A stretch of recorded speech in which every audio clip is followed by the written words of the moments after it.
Hello everyone, welcome back to Madhav law academy. Madhav law academy में एक बार आपका फिर से बहुत बहुत स्वागत है। हम लोग डिस्कस कर रहे हैं बीएनएस के एमसीक्यूज़। बीएनएस के एमसीक्यूज़ का जो डिस्कशन है वो चल रहा है। हमारा टारगेट है 1000 से ज़्यादा बीएनएस के एमसीक्यूज़ को डिस्कस करने का, और ऑलरेडी हमने डिस्कस कर लिए हैं 260 एमसीक्यूज़ बीएनएस के। तो बीएनएस के 260 एमसीक्यूज़ आपको अगर देखने हैं तो वो आपको जो प्रीवियस वीडियोज़ हैं इस लेक्चर सीरीज़ के जो कंटिन्यूशन में, इस प्लेलिस्ट में आपको वो सारे के सारे क्वेश्चंस मिल जाएंगे। तो बीएनएस के एमसीक्यूज़ को हम स्टार्ट करते हैं क्वेश्चन नंबर 261 से। आज हम जो डिस्कस करेंगे इस वीडियो में वो 300 तक एमसीक्यूज़ जो है वो डिस्कस करेंगे। और एक एक बात आपको साथ साथ बताता चलता हूँ मैं यहाँ पर। आपके जो यूपी सिविल जज एग्ज़ाम है, अगर आप उसकी तैयारी कर रहे हैं तो आप इस नंबर पे मुझसे कांटेक्ट कर सकते हैं। मेरा नाम है एडवोकेट मयंक यादव। आप इस नंबर पे 9889281719 इस पर मुझसे कांटेक्ट कर सकते हैं। यूपी सिविल जज से रिलेटेड ईच एंड एवरीथिंग, चाहे वो क्लासेस हो, चाहे वो टेस्ट सीरीज़ हो, चाहे वो मेंस के मॉक हो, सब के लिए आप हमसे मिल सकते हैं, कांटेक्ट कर सकते हैं। हमारे सारे कोर्सेज अभी यूपी सिविल जज को टारगेट करते हुए चल रहे हैं। तो अब डिस्कस करने जा रहे हैं हम क्वेश्चन नंबर 261 से। ऑलरेडी हमने 260 क्वेश्चन तक डिस्कस कर दिया है। 260 क्वेश्चन हमने डिस्कस कर दिए हैं बीएनएस के। और चैनल पे अगर आप पहली बार आए हैं तो आपसे रिक्वेस्ट है कि चैनल को सब्सक्राइब ज़रूर कर लीजिएगा। चैनल को सब्सक्राइब ज़रूर कर लेना। और क्योंकि इसके साथ बीएनएस के एमसीक्यू के साथ ख़त्म होते ही बीएनएसएस बीएसए के सारे एमसीक्यू साथ साथ लेक्चर्स अभी जो जनवरी से है वो इस पर आपके जो एग्ज़ाम रिलेटेड इंपॉर्टेंट वीडियोस हैं वो भी बहुत ज़्यादा चलेंगे। और यूपी सिविल जज की अगर आप तैयारी कर रहे हैं तो स्पेशली आप सब्सक्राइब जरूर कर लेना, क्योंकि यूपी सिविल जज से रिलेटेड A to Z सारा कंटेंट यहाँ पर आपको मिलेगा। तो क्वेश्चन नंबर 261 कहता है, whoever abets the commission of an offence punishable with death or imprisonment for life shall, if that offence be not committed in consequence of the abatement and no express provision is made under this Sanhita for the punishment of such abatement, be punished with। ठीक, question एक बार फिर से पढ़ते हैं। Question में कहता है कि जो किसी को अबेट करता है किसी कमीशन ऑफेंस के लिए जो कि डेथ और इम्प्रिजनमेंट ऑफ लाइफ जो है उस ऑफेंस है, लेकिन अगर वो ऑफेंस कमिट नहीं होता है अबेटमेंट के कॉन्सिक्वेंसेज में, तो क्या पनिशमेंट मिलेगा। तो यहाँ पर ऑप्शन दे रखे हैं, imprisonment which may extend to 7 years and fine. ये जो ऑप्शन है यही सही आंसर है, imprisonment which may extend to 7 years and fine.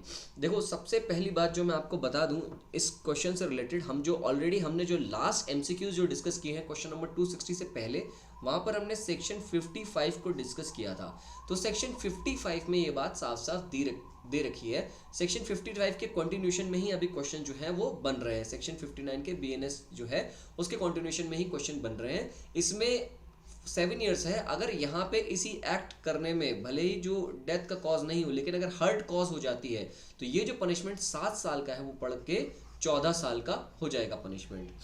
ठीक, अब डिस्कस करते हैं क्वेश्चन नंबर 262। जो मैं क्वेश्चन की बात कर रहा था 14 साल, वो देखो क्वेश्चन नंबर 262 में वही बात कही गई है। Whoever abets the commission of an offence punishable with death or imprisonment for life shall, if that offence be not committed। जो इलिस्ट्रेशन है ना, जो इलिस्ट्रेशन हमने डिस्कस किया यहाँ पे, जो सेक्शन 55 है, इसका जो इलिस्ट्रेशन है वो ये बात एक्सप्लेन करता है। तो यहाँ पर मैं आपको बताना भूल गया, साथ साथ मैं वीडियो के हर शुरुआत में वैसे बता देता हूँ कि आपको बेरेक्ट साथ में लेके बैठना है। जो मैंने इलिस्ट्रेशन अभी बताया ना, उस इलिस्ट्रेशन को आप मार्क कर दो। बेरेक्ट को अगर आप साथ लेके बैठोगे तो आपके 2 फायदे होंगे। पहला, एक तो आपकी बेरेक्ट की रीडिंग हो जाएगी, और दूसरा, जो क्वेश्चंस आप मार्क करोगे उनको दोबारा जब पढ़ोगे तो आपका रिवीजन हो जाएगा आसानी से, जो कि रीडिंग के साथ साथ एमसीक्यूज का रिवीजन भी हो जाएगा। तो आप अगर बेरेक्ट को मार्क करते चलते हो साथ साथ तो आपको डबल बेनिफिट होगा। ठीक है, और ये बात कोई बहुत मतलब ऐसी छुपी हुई बात नहीं है, लेकिन आपका सिलेक्शन बेसिकली डिपेंड इसी बात पे करता है कि आपकी बेरेक्ट पे कमांड कितनी है। प्रीलिम्स तभी लोगों का निकलता है जब आपका बेरेक्ट बहुत अच्छा आपसे तैयार हो। तो यहाँ पर क्वेश्चन नंबर 262 को दोबारा पढ़ते हैं। Whoever abets the commission of an offence punishable with death or imprisonment for life shall, if that offence be not committed in consequence of the abatement, but hurt is caused in consequence and no express provision is made under this Sanhita for the punishment of such abatement, be punished with। Hurt यहाँ पर अगर cause हो जाती है तो कितना हो जाएगा, मैंने आपको बताया था लास्ट में कि 14 साल हो जाएगा। तो ये 7 years है। ये अगर हर्ट कॉज नहीं होती तो होता 10 years, यहाँ पे सही नहीं है। इम्प्रिजनमेंट 7 years और फाइन, ये भी गलत है। imprisonment which may extend to 14 years and fine। तो ऑप्शन डी जो है वो यहाँ पर सही आंसर है, ऑप्शन डी। क्वेश्चन नंबर 262 का ऑप्शन डी सही आंसर है।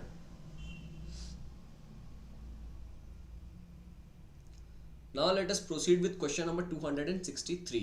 Which section of BNS provides for the punishment of abetting offences by public of more than 10 persons? Abetment अगर 10 या 10 से ज़्यादा, ये 10 से ज़्यादा लोग यानी कि पब्लिक अगर अबिटमेंट के किसी बहकावे में कोई ऑफेंस कमिट करती है तो ये कहाँ पर लिखा गया है? ये लिखा गया है सेक्शन 57 में। इससे पहले आईपीसी में ऐसा कोई सेक्शन नहीं था, बीएनएस में ऐसा सेक्शन बना है जो कि एक्सप्रेसली पब्लिक को लेकर के बना है। तो इस सेक्शन को आप याद कर लेना, ये इंपॉर्टेंट सेक्शन है क्योंकि जो वो सेक्शन नए हैं ना उनसे क्वेश्चंस बनने की प्रोबेबिलिटी ज़्यादा होती है। तो सेक्शन 57 यहाँ पर सही आंसर है। Now let us proceed with question number 264, which says that which section of BNS provides for the punishment for concealing design to commit an offence punishable with death or imprisonment for life। ये भी सीधा bear से हमने question उठाया है, ठीक। ये एक स्पेसिफिक सेक्शन है, सेक्शन 58 जो कि ऑप्शन डी में प्रोवाइड है, जो ये जो सेक्शन है उसको क्लियरली एक्सप्लेन करता है, ठीक। तो सेक्शन 58 जो है वो सही आंसर है। मैं आपको पहले ही बता चुका हूँ कि बहुत डिटेल्स में हम जाएंगे जब हम लेक्चर को पढ़ेंगे, ठीक है। बीएनएस के लेक्चर पढ़ेंगे तब हम एकदम डिटेल में हर एक सेक्शन के क्या क्या एसेंशियल इंग्रेडिएंट है, कौन सा सेक्शन किस लिए यहाँ पर प्रोवाइड है और उसके पीछे लीगल रीजनिंग क्या है, उस सबको हम तब एक्सप्लेन करेंगे जब हम लेक्चर्स को करेंगे बीएनएस, बीएनएसएस और बीएसए के। फिलहाल के लिए अभी जो एमसीक्यूज हम डिस्कस कर रहे हैं वो एग्जाम के पॉइंट ऑफ व्यू से, खासकर प्रीलिम्स के पॉइंट ऑफ व्यू से बहुत ज़्यादा इंपॉर्टेंट है, तो उन पर आप ध्यान दीजिए। क्वेश्चन नंबर 265 जो है वो कहता है which section of BNS provides for the punishment of a public servant concealing design to commit an offence which it his duty to prevent. Section 54 नहीं, सेक्शन 59। सेक्शन 59 यहाँ पर सही आंसर है जो कि पब्लिक सर्वेंट से रिलेटेड है। Question number 266, अब क्रिमिनल कॉन्स्पिरेसी जो है उसको मार्क कर लेना, क्रिमिनल कॉन्स्पिरेसी इंपॉर्टेंट है। Definition of criminal conspiracy is given in BNS under, यहाँ पर दे रखा है चैप्टर, सेक्शन नहीं पूछा है, चैप्टर पूछा है, तो चैप्टर 4 यानी कि ऑप्शन बी जो है वो सही आंसर है। सेक्शन इसका इंपॉर्टेंट है। तो क्वेश्चन नंबर 261 में पूछा गया है in which section of BNS the definition of criminal conspiracy is given. कौन से सेक्शन में दे रखा है? सेक्शन 61 सबसेक्शन 1 में क्रिमिनल कॉन्स्पिरेसी को बताया गया है। और पनिशमेंट कहाँ बताया गया है क्रिमिनल कॉन्स्पिरेसी का? वो भी सेक्शन 61 में ही बताया गया है जो कि सबसेक्शन 2 में बताया गया है। जो नेक्स्ट क्वेश्चन है वो इसी से रिलेटेड देखिए।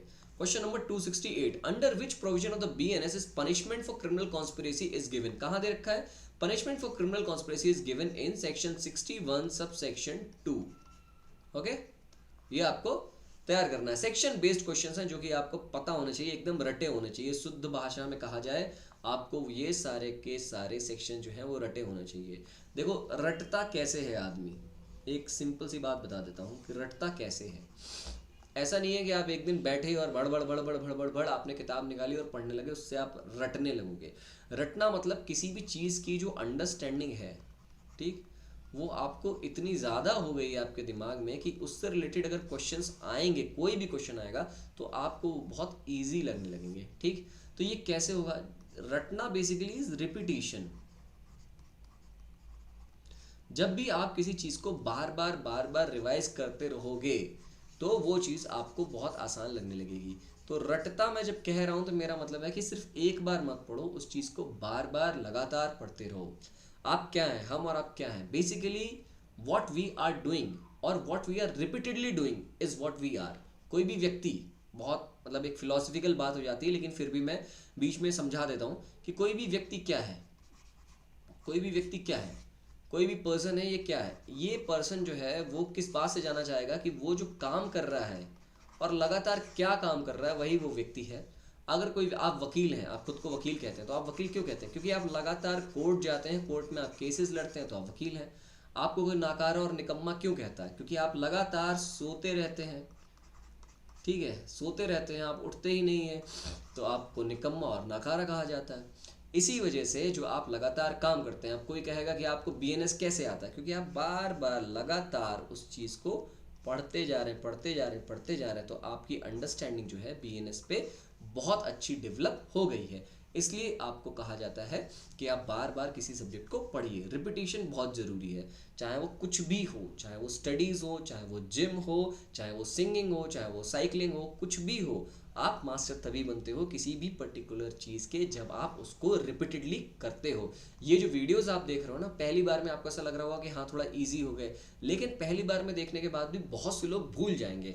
इन वीडियोस को भी आपको अगर लगातार आप देखोगे ना, तो आपके जो MCQs हैं वो बहुत अच्छे से तैयार हो जाएंगे। फिलहाल के लिए आगे बढ़ते हैं क्वेश्चन नंबर 269 में। For committing criminal conspiracy the minimum person required are. देखो, क्रिमिनल कॉन्स्पिरेसी जब होती है तब कम से कम 2 लोग चाहिए होते हैं। ये क्रिमिनल कॉन्स्पिरेसी की परिभाषा में साफ साफ लिखा हुआ है। तो यहां पर जो ऑप्शन सी है वो सही आंसर है। Now let us discuss question number, हमने डिस्कस किया 269, अब डिस्कस करने जा रहे हैं question number 270। To constitute an offence of criminal conspiracy under BNS, what is the necessary condition to be proved. क्या नेसेसरी कंडीशन प्रूव होनी चाहिए? ठीक है, options are there must be prior meeting of 2 और more persons. Option B there must be an agreement of 2 और more person to an illegal act or to do an illegal act by illegal means. Option C है a person does an illegal act with the help of 2 or more person, और option D है 2 or more persons commit a crime on a sudden provocation with guilty mind. तो D तो बिल्कुल ही नहीं है criminal conspiracy को। तो simple, अगर आप क्रिमिनल कॉन्स्पिरेसी की परिभाषा पढ़ोगे तो आपको पता चल जाएगा जो ऑप्शन बी है वो क्लियरली एक्सप्लेन करता है there must be an agreement between 2 और more person to do an illegal act और to do a legal act by illegal means. Now let us proceed with question number 271. An agreement designated as criminal conspiracy. किसी भी agreement को criminal conspiracy कब कहा जाता है? When 2 or more person agree to do an illegal act. ये सही है, लेकिन बाकी options भी पढ़ लेते हैं. Some illegal act is done by all parties to such agreement in pursuance thereof. Any illegal act is done by at least one party to such agreement. तो यहाँ पर जो सही आंसर एक्सप्लेन करता है वो 2 और more person agree to do an illegal act, ये जो है वो क्लियरली एक्सप्लेन करता है क्रिमिनल कॉन्स्पिरेसी को। Now let us discuss with question number 272. Which of the following is known as the Lamington road shooting conspiracy case? Lamington road shooting conspiracy case से किसको कहा जाता है basically? Options are option A R versus black and tie, और option B is option B is in re and Ramarutham, option C है emperor versus Vaishampayan, and option D है Mirza Akbar versus king emperor. यहाँ पर जो ऑप्शन सी है emperor versus Vaishampayana, ये जो है वो सही आंसर है जो लेमिंगटन रोड कॉन्स्पिरेसी केस से फेमस है। ठीक, अब हम क्वेश्चन डिस्कस करने जा रहे हैं क्वेश्चन नंबर 273। क्वेश्चन नंबर 273 कहता है which of the following is not an ingredient of the offence of criminal conspiracy. इनमें से क्रिमिनल कॉन्स्पिरेसी का कौन इंग्रेडिएंट नहीं है? क्रिमिनल कॉन्स्पिरेसी क्या होती है? 2 और more person agree to do an illegal act और legal act by an illegal means. ठीक, क्रिमिनल कॉन्स्पिरेसी हम पढ़ चुके हैं। तो एग्रीमेंट बिटवीन 2 और more person who are alleged to conspire, ये तो सही है। नॉट पूछा गया है ना, तो नॉट हमें बताना है। Agreement should be to do an illegal act, ये भी सही है। The agreement should be to do an act which is not illegal but is done by illegal means. illegal means के द्वारा किया गया है, ये भी क्रिमिनल कॉन्स्पिरेसी की परिभाषा में दिया गया। तो ये 3 ऑप्शन तो सही है, हमें बताना है कौन सही नहीं है। तो हमारा जो option D some overt act करने की जरूरत नहीं है। In pursuance of the agreement is always necessary to be done even if the agreement is to commit an offence. Criminal conspiracy का ऑफेंस तब भी हो जाता है भले ही जो कोई ओवर्ट एक्ट है वो ना किया जाए। ठीक, ए है बी है, ठीक, ये दोनों सोचते हैं कि मिलके हम सी को मार देंगे, उसके लिए ये लोग पॉइजन खरीद लेके आते हैं। ठीक, अब ये पॉइजन लेके आए ए और बी दोनों मिलके सी को मारने के लिए। तो इन्होंने ओवर्ट एक्ट किया हो या ना किया हो, सी को मारने के लिए अगर इन्होंने क्रिमिनल कॉन्स्पिरेसी की है तो ये क्रिमिनल कॉन्स्पिरेसी का ऑफेंस इनका माना जाएगा। Now let us discuss question number 274. X and Y agree to commit theft in Z's house, but no theft is actually committed. They are guilty of. ये X है, ये Y है, ये Z है, ये जिसका Z का घर है। तो X और Y जो है ये डिसाइड करते हैं कि चलो मिलकर क्रिमिनल कॉन्स्पिरेसी करते हैं। बेसिकली ये मिलकर के Z के घर पे चोरी करेंगे, बट एक्चुअली में कोई चोरी नहीं होती है। तो क्या X और Y किसी बात के लिए पनिशेबल होंगे? जी हाँ, पनिशेबल होंगे। किसके लिए? क्रिमिनल कॉन्स्पिरेसी के लिए, जो कि इसका ऑप्शन बी है। ये क्रिमिनल कॉन्स्पिरेसी के लिए पनिशेबल होंगे। ठीक, क्योंकि क्रिमिनल कॉन्स्पिरेसी के लिए कोई ओवर्ट एक्ट करने की आवश्यकता नहीं है। अगर आप इस ऑफेंस को करना चाहते हैं, कॉन्स्पिरेसी आपने उसके लिए कर ली है, तो आप इसके लिए पनिशेबल हो जाएंगे क्रिमिनल कॉन्स्पिरेसी के लिए। Now let us discuss with question number 275. Which one of the following statement is correct? इनमें से कौन सा स्टेटमेंट सही है? ऑप्शन ए कहता है in conspiracy there is no distinction between principal and accessory. Option B कहता है in conspiracy principal and accessory are distinct. Option C कहता है there has to be a distinction between principal and accessory in all offences. And option D none of the above is correct. यहाँ पर question number 275 में option A जो है in conspiracy there is no distinction between principal and accessory, ये सही answer है. तो option A यहाँ पर सही आंसर होगा. Now let us discuss question number 276. हमारा टारगेट कितना है? 300 क्वेश्चन का टारगेट है इस वीडियो में. हम अभी पहुंच गए 276 पे. What is the punishment prescribed under Sanhita to commit a criminal conspiracy of an offence other than that punishable with death, imprisonment for life or rigorous imprisonment for a term 2 years or upwards? Other than that पूछा गया है, तो यहाँ पे 6 महीने से ज़्यादा नहीं मिलेगा. तो ऑप्शन बी जो है वो सही है. imprisonment not exceeding 6 months और fine और both. ठीक, तो ऑप्शन बी यहाँ पर सही आंसर है. Question number 277. Provision related to attempt to commit an offence is provided in section of BNS. Attempt से रिलेटेड प्रोविजन कहाँ पे बताया गया है? सेक्शन 62 में. अटेम्प्ट से रिलेटेड जो ऑफेंसेस होते हैं इनको इनकोहेट ऑफेंसेस कहते हैं. ठीक, क्योंकि ये आधे अधूरे ऑफेंसेस होते हैं, ये पूरे नहीं होते, तो इसलिए इनको इनकोहेट ऑफेंसेस कहा जाता है, जो कि आगे हमने पूछा भी है. क्वेश्चन नंबर इसमें सेक्शन 62 जो है वो सही आंसर है. Section 62 of the BNS applies to offences punishable under the. Section 62 जो BNS का है वो अपने जो सेक्शन 62 बेरेट में लिखा है वो साफ साफ कहता है कि जिसमें जो BNS में प्रोविजन दिए गए हैं उसके लिए ही ये अप्लाई होगा.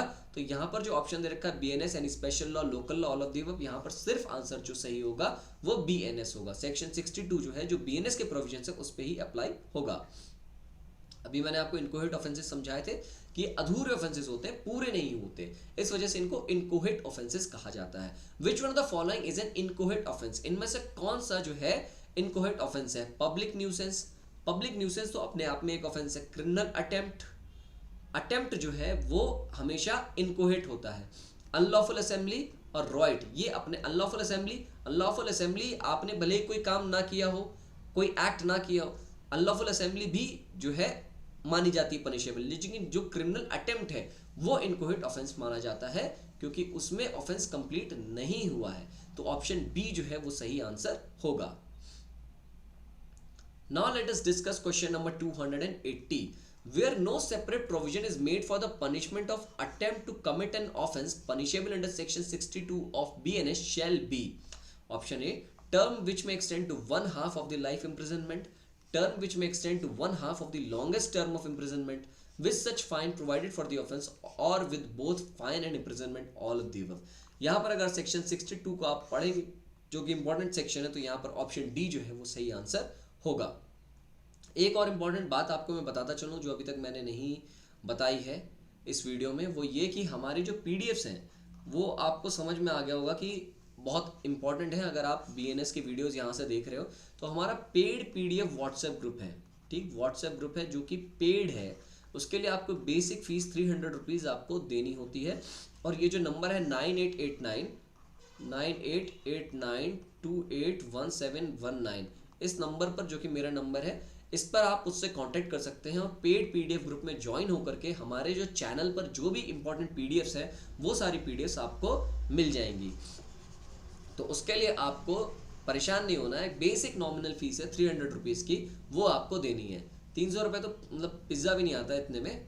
ठीक, तो ये आपकी एक बेसिक फीस है जिसको आप दे करके पेड PDF व्हाट्सएप ग्रुप में आप जुड़ सकते हैं जो कि माधव लॉ अकेडमी का है. तो अब हम डिस्कस करने जा रहे हैं क्वेश्चन नंबर 281. क्वेश्चन नंबर 281 जो है वो क्या कहता है? Question number 281. Doctrine of locus poenitentiae is a doctrine invoked in cases of obscenity, rape leading to offense of marriage, attempt, extenuating theory of punishment. देखो डॉक्ट्रिन ऑफ लोकस पोटेंशियई को छोटा सा ब्रीफली एक्सप्लेन करता हूं मैं. ठीक, डॉक्ट्रिन ऑफ लोकस पोटेंशियई मतलब सिर्फ एक बात कहता है कि अटेम्प्ट से पहले क्या होता है. अटेम्प्ट से पहले होता है प्रिपरेशन.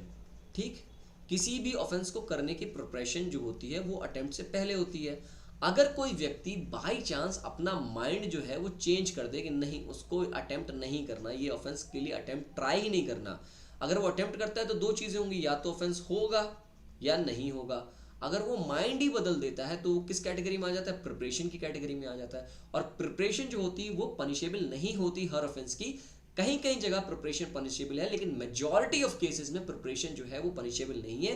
प्रिपरेशन सिर्फ हीनियस ऑफेंसेस में या स्टेट के जो अगेंस्ट ऑफेंसेस हैं सिर्फ वहां पर पनिशेबल है। तो यहां पर जो सही आंसर होगा वो होगा आपका अटेम्प्ट। अटेम्प्ट से रिलेटेड है डॉक्ट्रिन ऑफ लोकस पोटेंशियई, इसको पोटेंशियई बोलते हैं। गूगल पे जाके प्रोनाउंस में चेक कर लेना, मैंने चेक किया इसीलिए मैं आपको बता रहा हूं। स्पेलिंग जो है इसकी बहुत डिफिकल्ट है, POENITENTIA, पोटेंशियई। Okay, question number 282, section 62 of BNS does not apply in cases of attempt of, कहां पर नहीं अप्लाई होता, मर्डर। मर्डर में अप्लाई नहीं होता। अटेम्प्ट टू मर्डर एक स्पेसिफिक ऑफेंस है जो कि आपको जब हम आगे पढ़ेंगे इन एमसीक्यूज में, जहां पर culpable homicide, murder, attempt to murder, ये सारे सब सेक्शन जो है उनके एमसीक्यूज करेंगे तो आपको पता चल जाएगा। तो यहां पर जो थेफ्ट है, एफ्रे और रॉइट है, उस पर सेक्शन 62 अप्लाई होगा, लेकिन मर्डर के केस पे अप्लाई नहीं होगा। Now let us discuss question number 283. Which of the following statement is not correct with regard to the nature of criminal attempt? इनमें से कौन सा स्टेटमेंट सही नहीं है? ऑप्शन ए कहता है criminal attempt is the direct movement towards the commission of the offense after the preparations are made. Option B कहता है criminal attempt is an intentional preparatory action which fails in its object. सी कहता है an act which is done intentionally in attempting the commission of an offense. और इसके बाद हमारा जो last option आता है वो है ऑप्शन डी। ऑप्शन डी कहता है when commission of an act done intentionally is successful it is criminal attempt। तो ऑप्शन डी यहाँ पर जो है वो सही आंसर है। कमीशन ऑफ एन एक्ट जब सक्सेसफुल हो जाता है तो क्रिमिनल अटेम्प्ट हो जाता है। उससे पहले कमीशन ऑफ एन एक्ट मतलब एक्ट हो गया, कॉन्सिक्वेंसेस अलग चीज है, कमीशन अलग चीज है। किसी को मारने की कोशिश की गई, वो एक एक्ट है, कमीशन ऑफ एक्ट, लेकिन वो व्यक्ति मरा नहीं, वो कॉन्सिक्वेंसेस है। तो यहां पर जो commission of an act intentionally अगर सक्सेसफुल हो जाता है तो वो क्रिमिनल अटेम्प्ट की कैटेगरी में आ जाता है। तो यहां पर ऑप्शन डी सही आंसर होगा। अब इसके बाद हम नेक्स्ट कौन सा डिस्कस करने जा रहे हैं क्वेश्चन, नेक्स्ट हम क्वेश्चन डिस्कस करने जा रहे हैं question number 284। Preparation and attempt are two stages of the commission of crime. Preparation is not punishable generally, but attempt is. One basic reason as to why preparation is not possible is that there. एक basic reason की preparation जो है वो punishable नहीं होती है और attempt punishable होता है। देखो एक्टस जो इसमें प्रिपरेशन होती है वो इसलिए पनिशेबल नहीं होती क्योंकि आपके पास हमेशा एक आपका माइंड चेंज हो सकता है। ठीक, मान लो मैं किसी से आज ग्रजेस पाल लूं और मैं सोचूं कि काश मैं उसे 10 थप्पड़ वहीं मार देता या काश मैं उसे वहीं गिरा गिरा के मारता।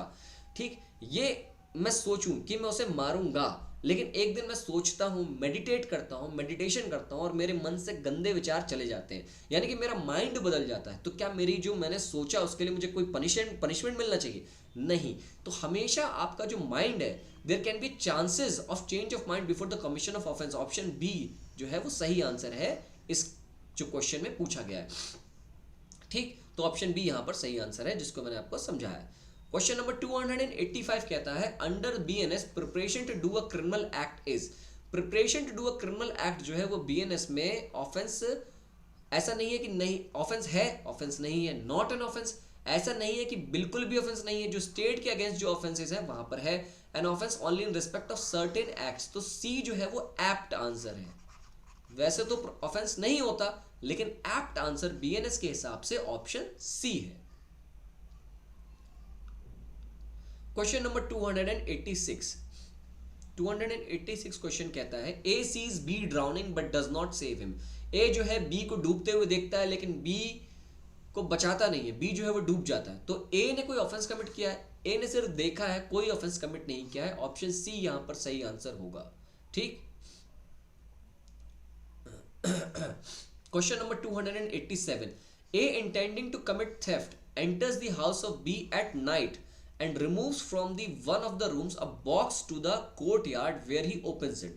He does not find in the box anything worth taking and leaves the box there and goes away.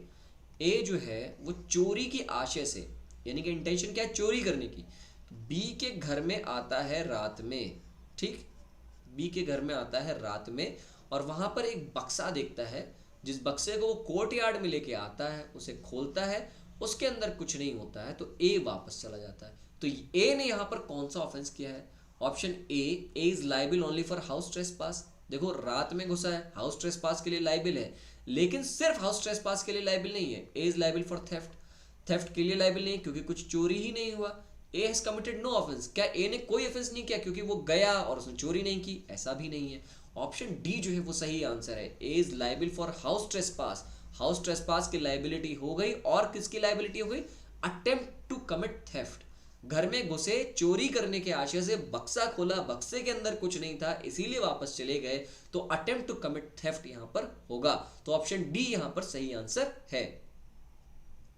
Now let us proceed with question number 288. A makes an attempt to pick the pocket of B by thrusting his hand into B's pocket. A जो है B के चोरी करने की कोशिश करता है, B की पॉकेट में हाथ डालता है, लेकिन उसको कुछ मिलता नहीं। A fails in the attempt in consequences of B's having nothing in his pocket, क्योंकि B की पॉकेट में कुछ भी नहीं था। तो A किसके लिए लायबल होगा? अभी हमने जो लास्ट क्वेश्चन में डिस्कस करा, अटेम्प्ट टू थेफ्ट के लिए जो है वो लायबल होगा। No offence, theft, attempt to theft, attempt to theft के लिए लायबल होगा A, attempt to theft. Now let us discuss question number 289. A makes an attempt to steal some jewels by breaking open a box and finds after opening the box that there is no jewel in it. He has committed the offense of. Same question है, इस बार फिर से ए ने क्या offence किया है? Attempt to theft, चोरी करने की अटेम्प्ट किया है। ठीक, ए क्या करता है? एक बक्सा खोलता है चोरी करके, जिसमें जवाहरात जो होते हैं वो नहीं होते हैं, तो बक्सा वो चोरी करने के आशय से खोलता है, तो अटेम्प्ट टू थेफ्ट यहाँ पर लग जाएगा। Now let us discuss question number 290.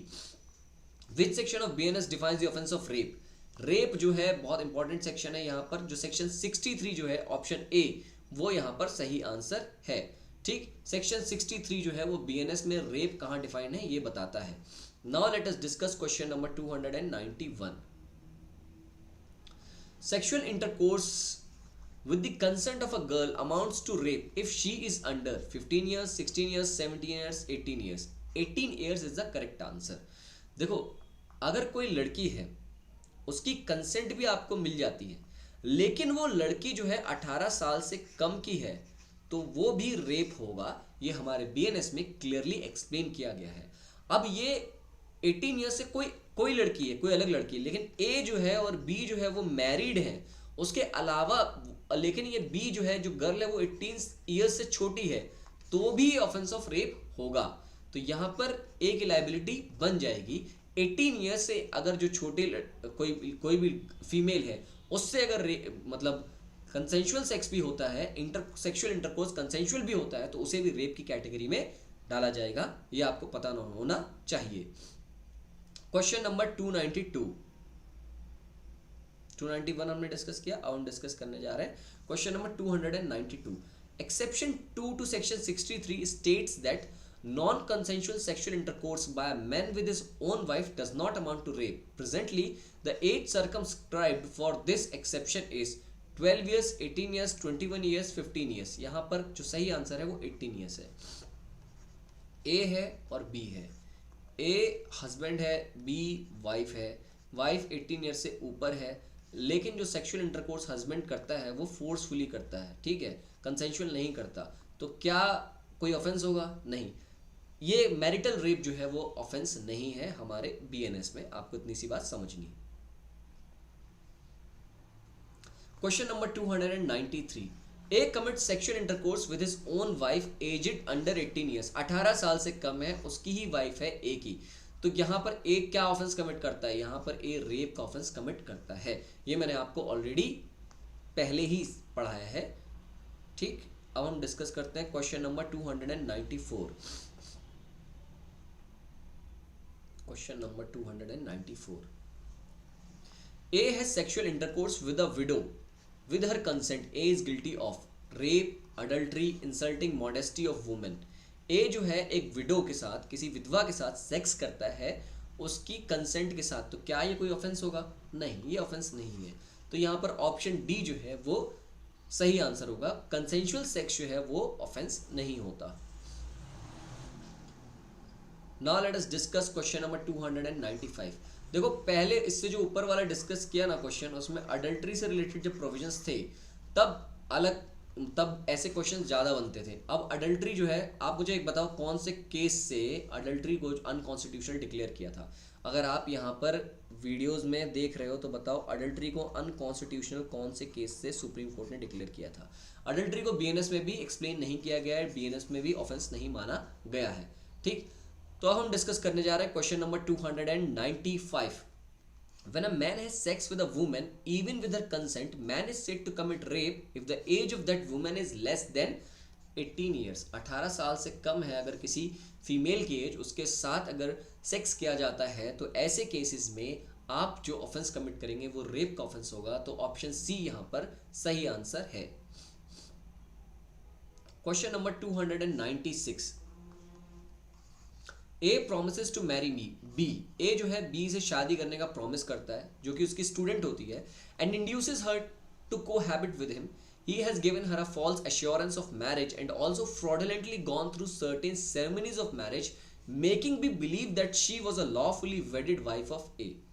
बाद में ये बिलीव कराता है दुनिया को भी और उस लड़की को भी कि वो उसके साथ शादी करेगा या शादीशुदा है, ऐसी जो प्रस्तावना है वो दुनिया को देता है। लेकिन लेटर ए क्या करता है, रिफ्यूज कर देता है recognise her as a wife. What offence has been committed by A. A ने क्या ऑफेंस कमिट किया है? Offence of rape, offence of adultery, outraging the modesty of women, और option D A has committed no offence. तो no offence वाला तो scenario बनता ही नहीं है यहाँ पे। यहाँ पर अडल्ट्री का भी नहीं बनता, outraging the modesty of women भी नहीं बनता। यहाँ पर साफ साफ जो ऑप्शन ए है वो सही आंसर होगा, यानी कि रेप।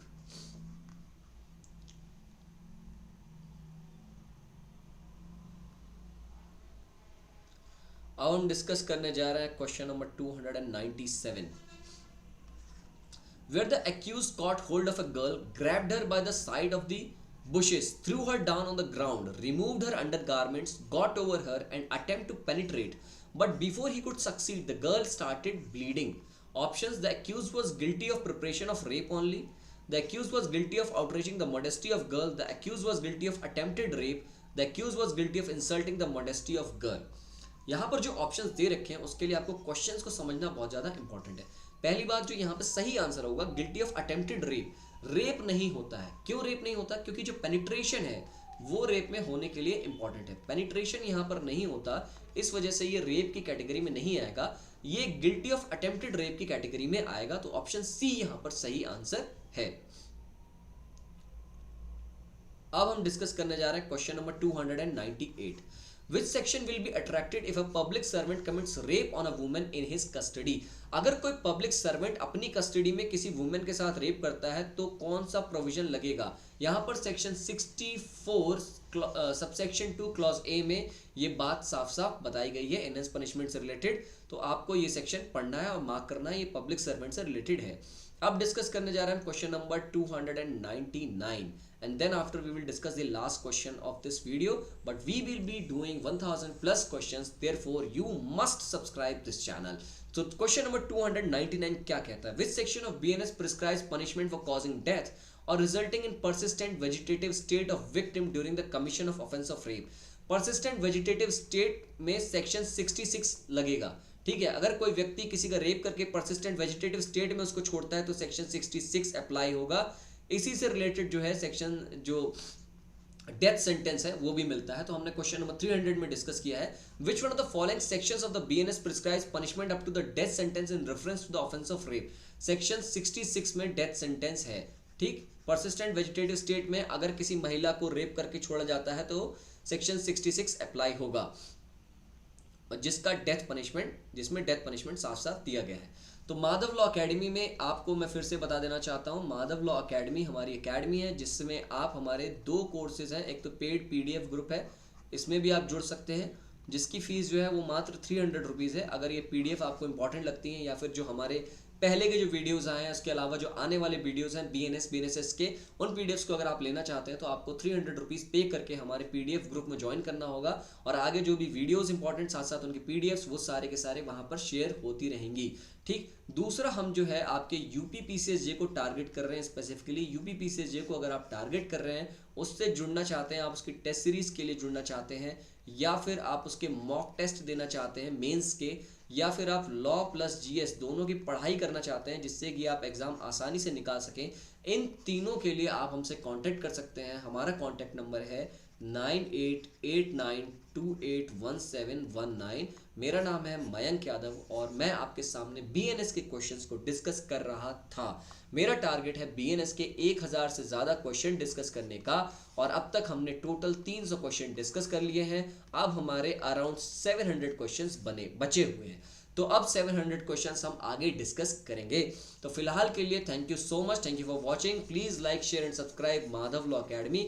माधव लॉ अकेडमी को शेयर सब्सक्राइब जरूर करिएगा। आपका एक सब्सक्रिप्शन हमें, जब आप सब्सक्राइब करते हैं हमें, तो एक बहुत ज़्यादा मोटिवेशन मिलता है। ऐसा लगता है कि हम जिस राह पे हैं, भले ही हमारे कदम बहुत छोटे छोटे हैं, लेकिन आपका जो उत्साह जो आपसे मिल रहा है, आपके सब्सक्रिप्शन से मिल रहा है हमको, वो बहुत बड़ा है। तो प्लीज़ चैनल को शेयर और सब्सक्राइब जरूर करना। Thank you so much, thank you for watching. This is Mayank Yadav signing off.